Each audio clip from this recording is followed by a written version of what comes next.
PLC panel එකක් එහෙමත් නැත්නම් ICA පැනල් එකක් ඇතුලේ තියෙන කොම්පෝනන්ට්ස් මොනවද කියලා පැහැදිලි කරන්න තමයි අපි මේ කෙටි වීඩියෝ එක ඉදිරිපත් කරන්නේ. මේ තියෙන්නේ අපි මේ දවස්වල කරගෙන යන ප්‍රොජෙක්ට් එකක PLC පැනල් එකක ඉන්ටර්නල් ඇරේන්ජ්මන්ට් එක. ඉතින් PLC ට අමතරව සපෝටිව් කොම්පෝනන්ට්ස් ගොඩක් තියෙනවා මේක ඇතුලේ. මේ තියෙන්නේ PLC එක. මේක Yokogawa Stardom කියන සීරීස් එකේ මොඩියුලර් PLC එකක්.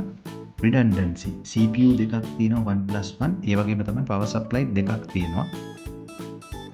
මේ තියෙන්නේ field එකෙන් එන input සහ output connect කරන terminal bar section එක. මේ තියෙන්නේ panel එකේ power distribution section එක. 230 AC UPS power වගේම 24 volt DC power අපි මෙතනදී පාවිච්චි කරලා තියෙනවා. මේ තියෙන්නේ UPS power input section එක. ඉතින් උඩින් පේන ඔයගොල්ලන්ට අපි මේකේ 24 volt DC supply දෙකක් diode module එකක් එක redundant power supply එකක් විදිහට පාවිච්චි කරලා තියෙනවා. මේ project එකේ central SCADA system එකක් තියෙනවා. ඊට අමතරව හැම panel එකකම 10 inch HMI එකක් දීලා තියෙනවා. අපි මේකට පාවිච්චි කරලා තියෙන්නේ Schneider HMI එකක්.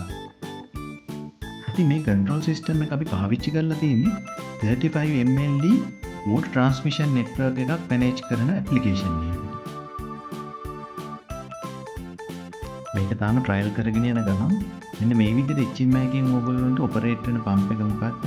ඒකේ ෆ්ලෝ රේට් එක, ප්‍රෙෂර් එක වගේ දේවල් මොනිටර් කරගන්න පුළුවන්. PLC පැනල් එක අන්තර්ගත කොටස් වල කෙටි හැඳින්වීමක් තමයි ඒ ගෙනාවේ. ඉතින් මේ ගැන වැඩිදුර දැනගන්න අපිත් එක්ක රැඳී ඉන්න කියලා ආරාධනා කරනවා. රැඳී සිටියාට ස්තුතියි. සුබ දවසක්.